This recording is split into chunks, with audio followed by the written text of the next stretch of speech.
Bienvenidos, queridos hermanos, a este podcast Conociendo a los Santos. Hoy entraremos a un mundo impresionante. Hoy día conoceremos a un santo grande, a un papa, San Sotero. Y cuando hablamos de él, hablamos de un papa importante para la Iglesia. Es el duodécimo papa de la Iglesia Católica. Y hoy conoceremos la importancia de su vida, su ministerio, la capacidad, por qué Dios lo puso en la cátedra de San Pedro, en un mundo, en una época donde había tanta turbulencia.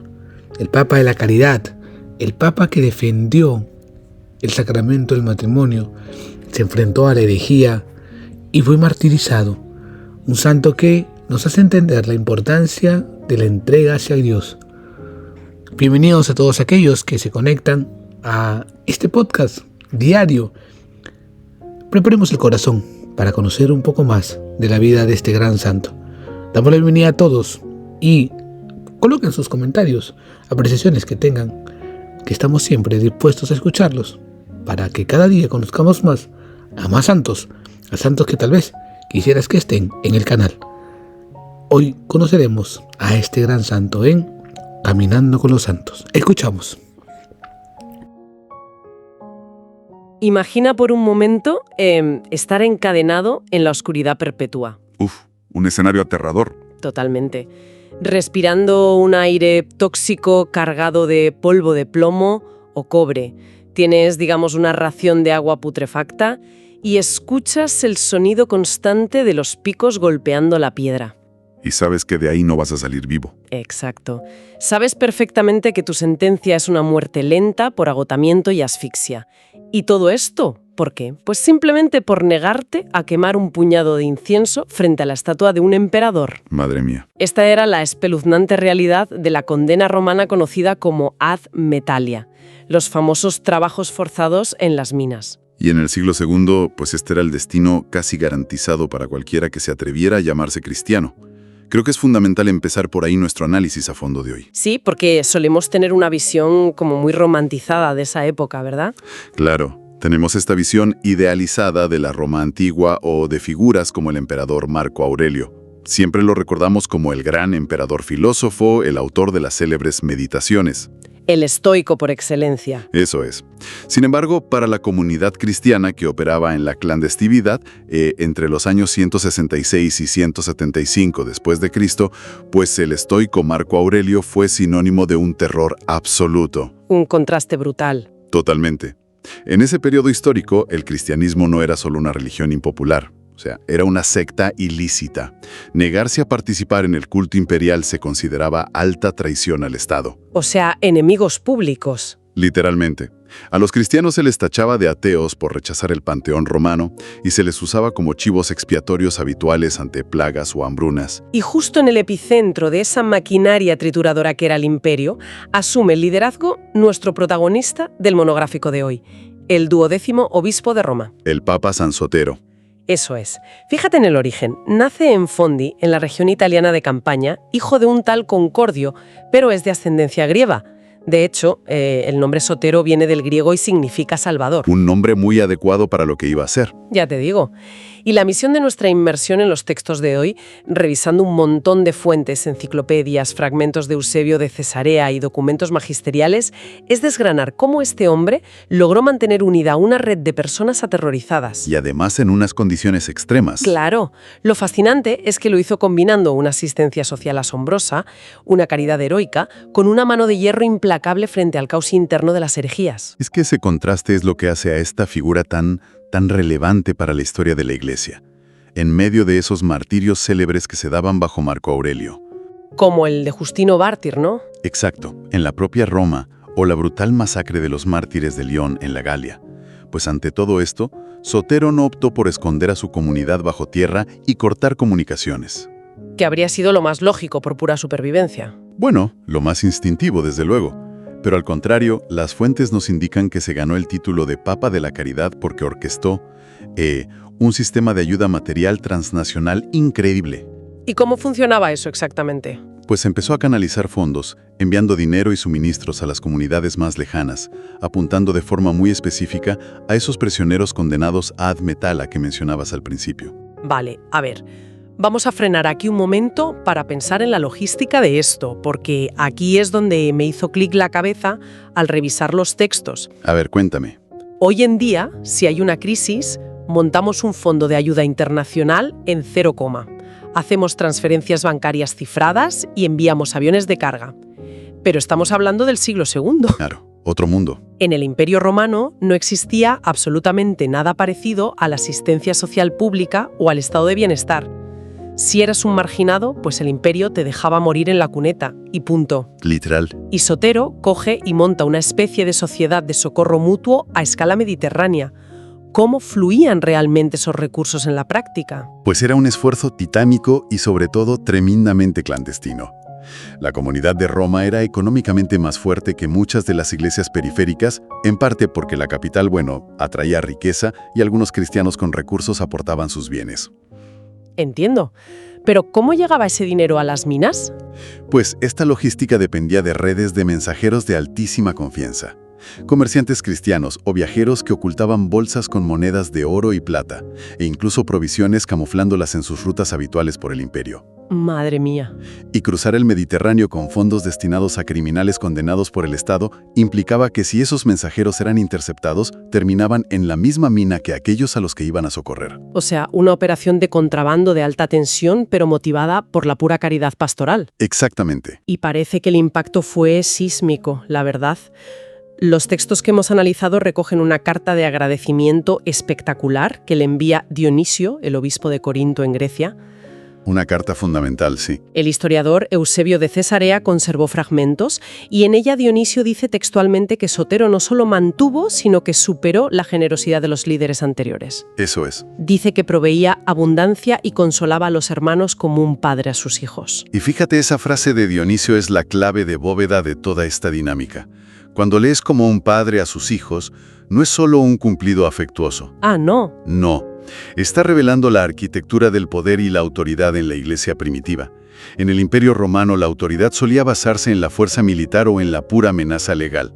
Pero aquí estamos viendo lo que la teología define como la primacía del amor. Me encanta ese concepto, la primacía de amor. Es que es esencial. La Iglesia de Roma, al asumir la inmensa carga financiera y logística de sostener a las periferias perseguidas, estaba solidificando su posición como el centro de gravedad moral y espiritual de todo el movimiento cristiano. Claro, es una deducción vital para quien nos escucha hoy. A veces estudiamos la historia asumiendo que la obediencia y la unidad surgían mágicamente porque sí. Y no, requería un esfuerzo enorme. Exacto. Si lo analizamos fríamente, enviar ese apoyo material constante junto con instrucción teológica era la forma más contundente y estratégica de decir: «Hey, Roma nos abandona, nosotros velamos por vosotros». Un escudo frente a la desesperación. Totalmente. Frente a un gobierno imperial que te trata como escoria y te echa a las fieras, pues saber que perteneces a una red global que te alimenta y te cuida, eso genera una lealtad que ninguna espada puede cortar. Genera lealtad y, sobre todo, genera una autoridad centralizada basada en el servicio. Dionisio de Corinto añade en esa misma carta un detalle que demuestra hasta qué punto esa autoridad era reverenciada. Ah, sí, el tema de la lectura pública. No. Exacto. Menciona que la misiva escrita por Sotero era tan sumamente valorada que no se leía en privado en un despacho, se leía en voz alta, públicamente, durante la liturgia de los domingos, frente a toda la asamblea. ¡Qué barbaridad! Exactamente igual que hacían con una epístola mucho más antigua del Papa Clemente. Espera, o sea que eso significa que estaban elevando las instrucciones de Sotero casi al nivel de las escrituras sagradas de la época. Prácticamente, sí. La carta no era un simple acuse de recibo del dinero, era el documento central de la reunión comunitaria. Y asumo que esta tremenda autoridad moral que Sotero acumula a través de su generosidad heroica es exactamente lo que le permite después, intervenir en debates muchísimo más espinosos. Desde luego. Como por ejemplo el famoso problema del calendario litúrgico. Las fuentes mencionan un dolor de cabeza logístico tremendo en esa época, la controversia cuartodecimana. Un debate que amenazaba con fracturar la naciente identidad cristiana por completo. Cuéntanos un poco sobre eso. La controversia cuartodecimana, que viene del latín para decimocuarto, giraba en torno a cuándo debía celebrarse exactamente la Pascua. Vale. Varias iglesias muy antiguas de la región de Asia Menor mantenían la costumbre de celebrarla coincidiendo estrictamente con la Pascua judía, el día 14 del mes de Nisán. Cayera el día de la semana que cayera. No. Exactamente. Daba igual si era martes o jueves. Sin embargo, en Roma y en otras partes, se empezó a consolidar la práctica de celebrarla siempre el domingo siguiente a esa fecha, para enfatizar que era el día de la resurrección. Claro. A primera vista, para alguien moderno, podría parecer una simple disputa de agenda, un tema menor. Sí, pero no lo era en absoluto. Si lo pienso bien, estandarizar el tiempo no es nada trivial. Al fijar la celebración suprema en domingo a nivel universal, Sotero está desvinculando sutilmente los ritmos litúrgicos de la Iglesia de las festividades estrictamente judías. Exacto. Está forjando una identidad propia. Y esto tiene todo el sentido desde una perspectiva de cohesión. Si quieres que esta comunidad sobreviva en un imperio que los persigue a muerte, necesitan una identidad unificada y perfectamente sincronizada. El dominio del tiempo es una de las herramientas más poderosas para unificar una comunidad dispersa. Saber que tus hermanos en la Galia, en África o en Grecia están celebrando el mismo rito, el mismo día exacto, pues genera una fortaleza psicológica inmensa. Una red invisible pero irrompible. Eso es. Sotero aprovechó su capital moral para impulsar firmemente esa transición hacia el domingo. Pero, bueno, como suele ocurrir en la historia, cuando parece que has logrado cohesionar la red desde fuera, surge el fuego desde dentro. ¡Ay, madre! Las herejías. Exacto. Todo ese esfuerzo de unificación pacífica iba a chocar contra un muro monumental. El enemigo en casa. Las fuentes señalan que el verdadero peligro para la ortodoxia y el proyecto de Sotero no venía de los leones del Coliseo, sino de una nueva corriente en Frigia, llamada montanismo. Una corriente muy, muy peligrosa. Y este movimiento, la verdad, suena como una pesadilla absoluta para cualquier administrador que intenta mantener el orden y la cordura. Totalmente. El montanismo nació de la mano de un líder llamado Montano, acompañado de dos colaboradoras estrechas, Maximila y Priscila. Vale. Ellos lo llamaban la nueva profecía, y el núcleo de su movimiento era el éxtasis religioso puro. Afirmaban entrar en trance y recibir revelaciones directas, dictadas en tiempo real por el Espíritu Santo. O sea, puenteando toda la tradición de los apóstoles. Exactamente. Predecían que el fin del mundo era inminente, que una Jerusalén celestial iba a descender físicamente en su pequeña aldea. Y claro, cuando alguien cree que el mundo se acaba mañana por la mañana, las reglas de convivencia saltan por los aires. Es el caos absoluto. Los textos apuntan a un rigorismo que da vértigo. Estos montanistas empezaron a exigir ayunos inhumanos, prohibían rotundamente el matrimonio porque argumentaban que traer hijos a un mundo a punto de ser destruido era absurdo. Una visión totalmente desesperanzadora. Y quizás lo más duro a nivel pastoral, negaban que la Iglesia tuviera potestad para perdonar los pecados graves cometidos después del bautismo. Básicamente, si flaqueabas durante la tortura romana y renegabas un instante de tu fe, pues el montanismo te decía que estabas condenado para siempre. Imagina el impacto psicológico de eso en una comunidad ya de por sí traumatizada. Horrible.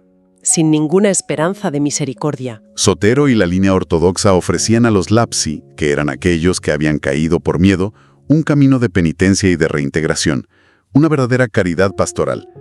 Los montanistas destruían esa red de seguridad emocional de un plumazo. Pero intuyo que había un problema organizativo aún mayor con estas profecías estáticas, ¿no? Desde luego. Sus líderes, especialmente mujeres como Priscila y Maximila, asumían funciones de enseñanza y liderazgo litúrgico de una manera que alteraba por completo la tradición oral y escrita que venía de los apóstoles. Y aquí es donde quiero poner el freno y hacer un poco de abogada del diablo.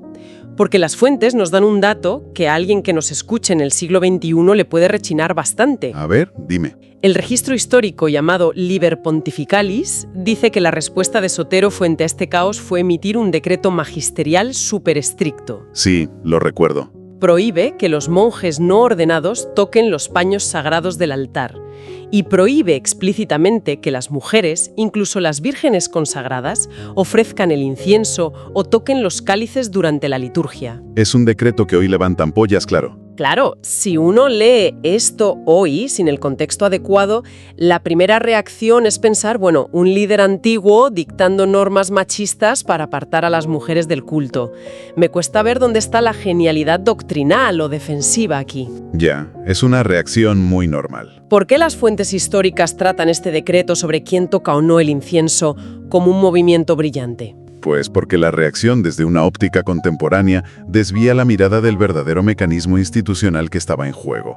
El debate real en el siglo II no iba de roles de género modernos, sino sobre el concepto de autoridad y la supervivencia de la fe. Vale, explícame eso. El montanismo proponía sustituir la autoridad basada en la sucesión apostólica, o sea, la cadena ininterrumpida de obispos y presbíteros que guardaban la memoria de Cristo, por una autoridad basada exclusivamente en el carisma, el éxtasis y la inspiración subjetiva. Ya veo por dónde vas.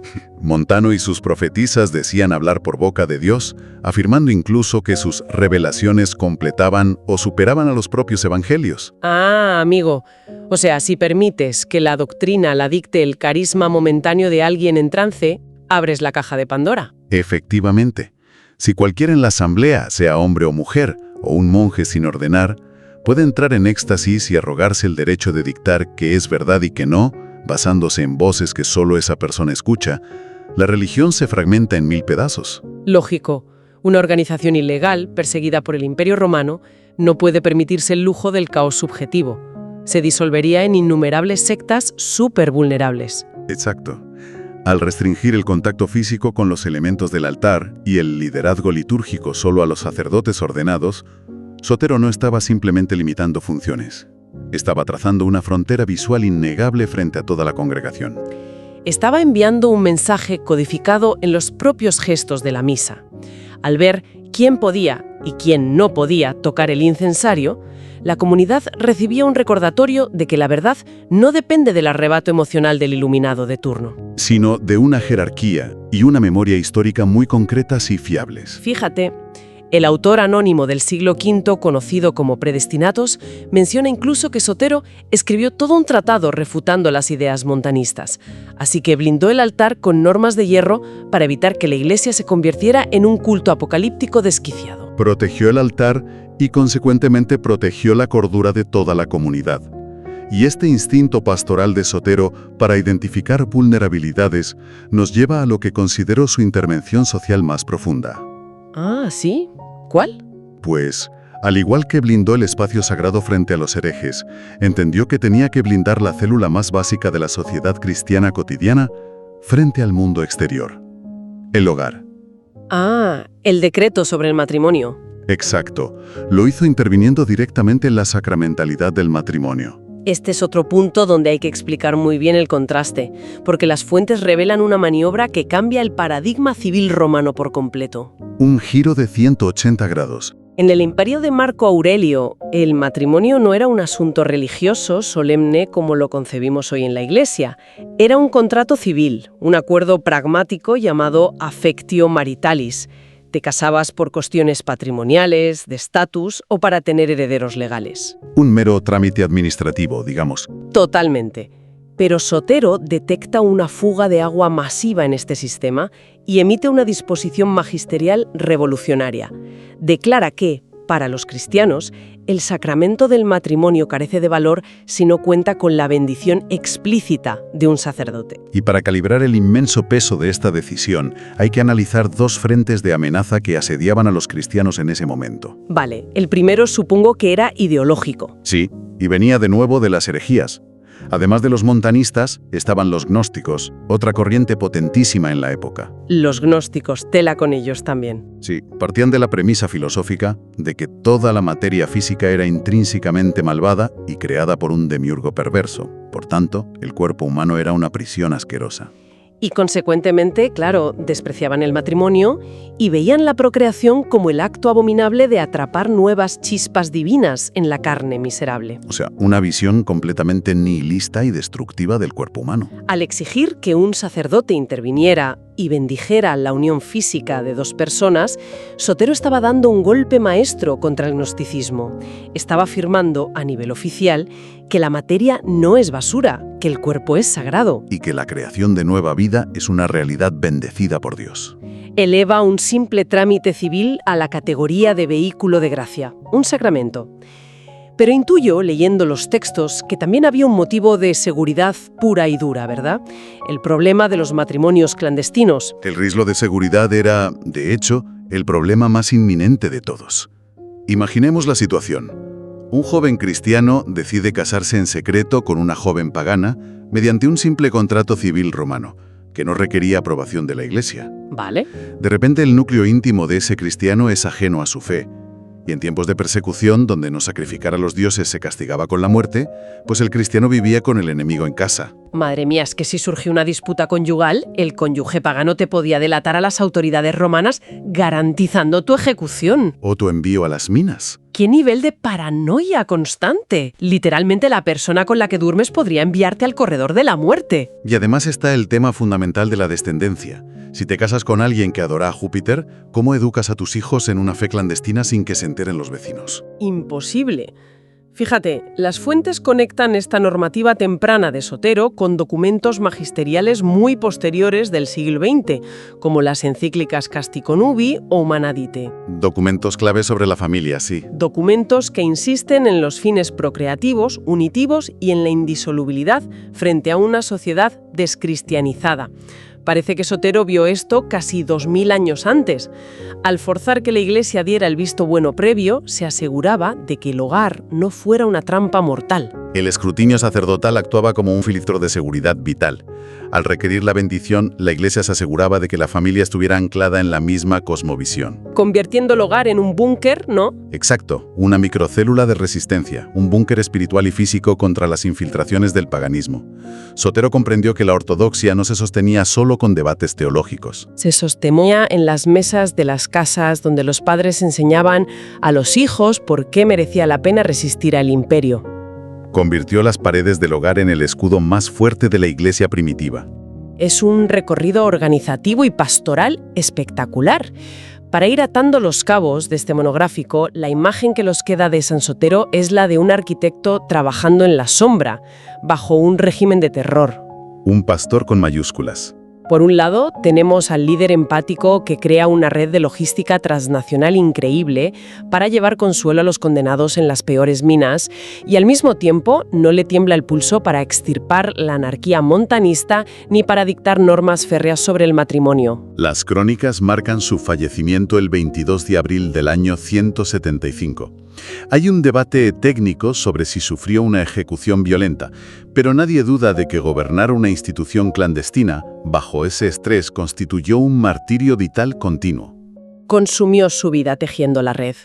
Una vida que, curiosamente, tuvo un largo epílogo geográfico. Sus reliquias fueron trasladadas varias veces y la tradición señala que parte de sus restos descansan hoy en la Catedral de Toledo. Un detalle precioso que nos ancla a la historia tangible. Sí, pero analizando todo el andamiaje que dejó este hombre, me surge una deducción final que quiero dejar rebotando en la mente de quien nos escucha hoy. A ver, una deducción sobre el flujo a largo plazo de la historia de la Iglesia, me imagino. Exacto. Sabemos que las persecuciones bajo Marco Aurelio fueron brutales, pero la historia nos demuestra que las purgas más sistemáticas y diseñadas burocráticamente para aniquilar el cristianismo a escala global no llegaron en ese momento. No, los verdaderos tsunamis imperiales llegaron casi 100 años después, en el siglo III, con Decio y Diocleciano. Que fueron operaciones masivas destinadas a destruir la maquinaria institucional de la Iglesia desde la raíz. Y ahí está la pregunta provocativa. ¿No será que la Iglesia logró sobrevivir al apocalipsis del siglo III precisamente gracias al andamiaje silencioso que figuras como Sotero construyeron en el siglo II? Es una reflexión potentísima. Pensemos en lo que dejó. Una red de caridad capaz de mover recursos en la sombra, un calendario litúrgico unificado, una estructura blindada contra los iluminados y hogares convertidos en células de seguridad mediante el sacramento del matrimonio. Es que es una síntesis brillante. A menudo, los héroes que sostienen la historia no son los que lideran la carga final, sino los que, décadas antes, excavaron pacientemente los cimientos invisibles que soportaron todo el peso. Los arquitectos en la sombra. Y creo que esto nos invita a quien nos escucha y a nosotros mismos a pedir esa misma valentía hoy, para defender la verdad sin concesiones y ser canales de providencia. Totalmente.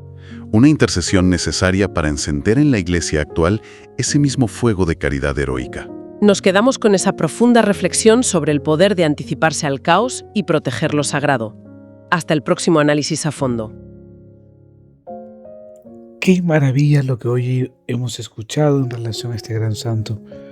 La importancia de defender, la importancia de luchar, velar, prevenir, defender la verdad. ¿Cuánto necesitamos en un mundo donde la fe se va renegando, donde la fe acaba apareciendo como una conveniencia? Y el punto, si esta no me conviene, me alejo de ella y blasfemo o levanto carga sobre ella hasta ser capaz de negarla. El Papa no quiso, porque tenía un amor arraigado a Cristo. No quiso doblegar su voluntad al mundo. Hoy vamos a pedirle al Señor, con esta oración de este Padre Nuestro, que cuántos están siendo martirizados, cuántos misioneros, cuántas personas que están en lugares donde es hostil el cristianismo. Vamos a rezar por ellos para que la fuerza de Dios, la fuerza de este gran santo, los fortalezca. Que cuando recemos hoy en este Padre Nuestro, sientan con nuestra oración la protección de Dios, la protección del Papa. Padre nuestro que estás en el cielo, santificado sea tu nombre. Venga a nosotros tu reino, hágase tu voluntad, en la tierra como en el cielo. Danos hoy nuestro pan de cada día. Perdona nuestras ofensas como también nosotros perdonamos a los que nos ofenden. No nos dejes caer en la tentación y líbranos del mal. Amén. Recuerda, hermano, ser y defender la verdad y orar por cuantos son perseguidos a causa de la fe. Nos vemos en nuestro siguiente podcast en Divina Data, Caminando con los Santos. No olvides suscribirte, es gratis. No olvides compartir para que más personas sepan que cada día conocemos a un santo que puede cambiar tu vida. Nos vemos en Jesús, José y María.